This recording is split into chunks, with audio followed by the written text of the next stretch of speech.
एक है Deccan process. Deccan process के थ्रू हमें क्या फॉर्म होता है, डेकन प्रोसेस के थ्रू हमें Cl2 का फॉर्मेशन होता दिखाई देता है। हमें डेकन प्रोसेस के थ्रू क्या मिलता है, Cl2 मिलता है।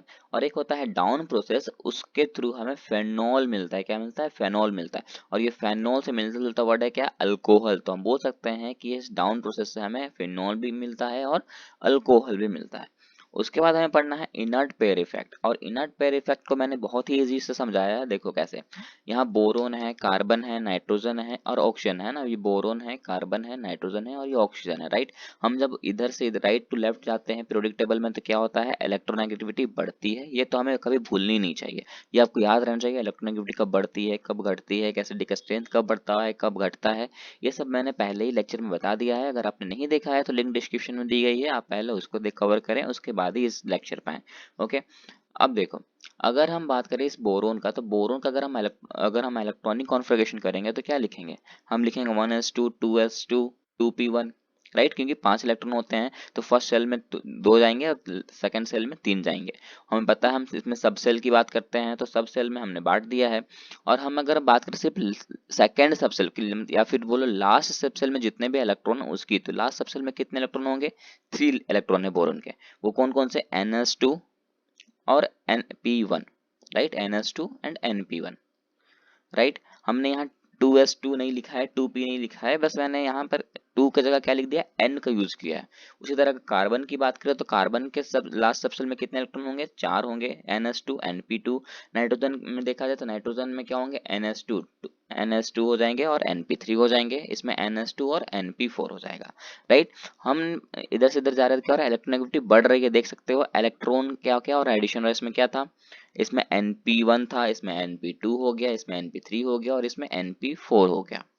और हम जब ऊपर से नीचे की ओर आएंगे, ऊपर से जब नीचे की ओर आते हैं तो हमें पता है क्या होता है, इलेक्ट्रोनेगेटिविटी घटती है। इलेक्ट्रोनेगेटिविटी घटेगी तो इट मीन्स क्या हो रहा है, इलेक्ट्रॉन भी घटेगा, राइट। यहाँ पर कितने इलेक्ट्रॉन थे, यहाँ पर अपने इलेक्ट्रॉन प्रेजेंट होते हैं 3, यहाँ पर इलेक्ट्रॉन प्रेजेंट था 3, लेकिन यहाँ पर कितना होगा, 1 होगा। यहाँ पर इलेक्ट्रॉन था कितना, 4, यहाँ पर कितना होगा, 2 होगा। यहाँ पर कितने थे, 5, यहाँ पर कितना हो जाएगा, यहाँ 3 हो जाएगा। यहाँ पर कितने इलेक्ट्रॉन थे, 6, और इसमें क्या हो जाएगा, इसमें था, हो जाएगा +4, राइट।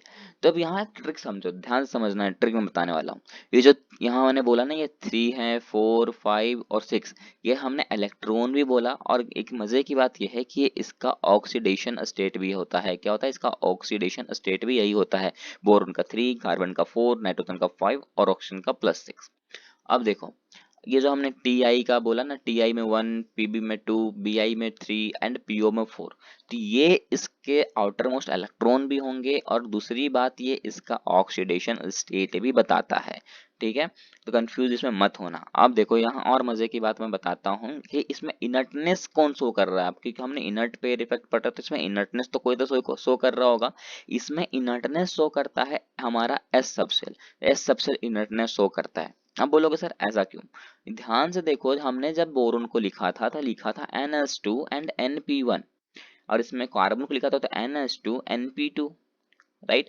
हम जब ऊपर से नीचे की ओर आ रहे थे तो बोरोन से नीचे जब टी पे पहुंचे तो हमने देखा कि इसमें सिर्फ +1 ही आ रहा है ऑक्सीडेशन स्टेट, या फिर तो अब बोलोगे तो ये इनर्टनेस एस वाला कैरेक्टर ही शो कर रहा है, क्योंकि यहाँ पर जो 2 इलेक्ट्रॉन था जो एस के पास वो तो गायब हो गया। उसी तरह कार्बन पे आओ, यहाँ ns2 P2 था। अब यहाँ पर नीचे, ऊपर जब नीचे इस Pb के पास हम आते हैं तो देखते हैं सिर्फ 2 इलेक्ट्रॉन है, इसका मतलब 2 इलेक्ट्रॉन तो गायब हो गया। तो 2 इलेक्ट्रॉन गायब किसका हुआ है, एस कैरेक्टर का। उसी तरह नाइट्रोजन पे आओ, नाइट्रोजन पे था क्या, यहाँ पर हमने लिखा था ns2 np3, और ये ऊपर से जब नीचे आते हैं तो यहाँ पर 3 ही इलेक्ट्रॉन रहता है, इसका मतलब इसमें भी 2 इलेक्ट्रॉन गायब हुआ है, 2 इलेक्ट्रॉन इनर्ट ने शो किया है। तो कौन किया होगा, एस कैरेक्टर वाला ही किया होगा। तो यहाँ पर हमें इनर्ट पेयर इफेक्ट यहाँ पर देख सकते हो कि कौन शो करता है, तो एस कैरेक्टर शो करता है। क्लियर है। अब तो यहाँ पर कोई डाउट नहीं होनी चाहिए एक्चुअली, क्योंकि मैंने इसमें तीनों चीज मैंने बता दिया, ऑक्सीडेशन स्टेट भी आपको बता दिया है ना, उस कितने इलेक्ट्रॉन होते हैं वो भी बता दिया, और बहुत ही सिंपल वे से हमने इनर्टनेस पेयर इफेक्ट को कंप्लीट कर लिया। अब हम बातें हैं ऑक्सी एसिड पे। और ऑक्सी एसिड के लिए भी मैंने ट्रिक बताया है। इसमें दो कंफ्यूजन होती है आपको। पहला कंफ्यूजन आता है कौन मेटा एसिड होगा, कौन पायरो एसिड होगा और कौन ऑर्थो एसिड होगा, है ना। तो पहले कंफ्यूजन 1 पे आते हैं, उसके बाद हम कंफ्यूजन 2 पे हम आएंगे, है ना। तो पहला बात करते हैं मेटा एसिड की। मेटा का मतलब होता है मोनो। मेटा से का मतलब क्या समझना है आपको? मोनो। मोनो का मतलब क्या होता है? वन। मोनो का मतलब क्या होता है? वन होता है। हम बोलेंगे इसमें 1 मोल ऑफ एसिड, चलिए बोलेंगे 1 mole of acid minus 1 mole of water. जब हम किसी 1 मोल ऑफ एसिड में 1 मोल ऑफ वाटर को अगर हम माइनस कर दे, उसके बाद जो प्रोडक्ट मिलेगा उसी को कहेंगे मेटा एसिड। अब बोलोगे सर ये कैसे हो सकता है? देखो एक रिएक्शन बन दिया हूँ, उस रिएक्शन को हम सॉल्व करते हैं और यहाँ पर हम पता चल जाएगा, है ना। जैसा कि 1H3PO4 क्या है, हमने लिया है 1H3PO4 फॉस्फोरिक एसिड, राइट। इसमें हमने क्या किया, 1H2O को माइनस कर दिया। क्या कर दिया? 1H2O को अपन ने माइनस कर दिया। अब देखो 1H2O को जब अपन माइनस करेंगे तो क्या रिजल्ट आएगा? रिजल्ट आएगा HPO3। क्या रिजल्ट आएगा? HPO3। तो यही क्या है? अपना मेटा एसिड है, क्योंकि हमने क्या किया है, 1 मोल ऑफ एसिड लिया है और उसमें 1 मोल ऑफ वाटर को माइनस कर दिया, तो जो रिजल्ट आया वो हो गया क्या? Meta acid. अब बात करते हैं पायरो एसिड की। पायरो का मतलब होता है दो। पायरो का मतलब क्या समझना है आपको? दो। इट मीन्स हम 2 मोल ऑफ एसिड लेंगे और उसमें सिर्फ 1 मोल ऑफ वाटर को माइनस करना है। यहाँ पर 2 मोल ऑफ वाटर माइनस मत कर देना, सिर्फ 1 मोल ऑफ वाटर में ही हम माइनस करेंगे 2 मोल ऑफ एसिड को, उसको बोलेंगे पायरो एसिड। अब इसके भी एग्जाम्पल हैं, इसके भी एग्जाम्पल को अपन देखते हैं। इसमें हमने लिया है 2H3PO4। क्या लिया हमने? 2H3PO4 हमने देखो पायरुविक एसिड का क्या ले लिया, 2 मोल लिया है। माइनस क्या करना है? 1 मोल ऑफ वाटर के साथ। माइनस किसके साथ करना है? 1 मोल ऑफ वाटर के साथ माइनस करेंगे।